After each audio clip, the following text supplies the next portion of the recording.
اور حضرت ایک سوال اور ہے، وہ یہ کہ ہمارے نبی کریم صلی اللہ علیہ وسلم روحانی طور پہ موجود ہیں؟ کیا روحانی طور پہ موجود ہیں ہمارے پیارے نبی؟ بھائی روحانی طور پر نبی صلی اللہ علیہ وسلم کے موجود ہونے کا مطلب کیا ہے؟ آپ کی تعلیمات تو وہ تو موجود ہیں.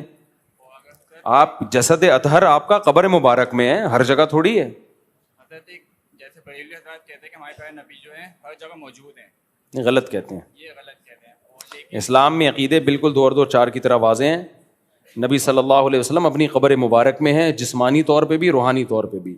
ہاں آپ کی تعلیمات ہر جگہ موجود ہیں، اسی کو آپ کا نور کہا جاتا ہے. جو آپ کی تعلیمات ہیں ان سے پوری امت ہمیشہ فائدہ اٹھائے گی. تو حضرت اگر ایسے شخص کے پیچھے آپ نے بولا ہے کہ نماز نہیں ہوتی، نہیں پیچھے نا، نہیں تو ہوتی. اگر ایسے ہی شخص اذان دے تو اس کی اذان پہ جانا یہ سب نہیں، جب نماز اذان دے تو وہ دے دے، لیکن نماز جو ہے نا ایسے جس کے عقیدے خراب ہو نا اس کے پیچھے نماز نہیں ہوتی، چاہے دیوبندی ہو، بریلوی ہو، اہل حدیث ہو، جو بھی ہو.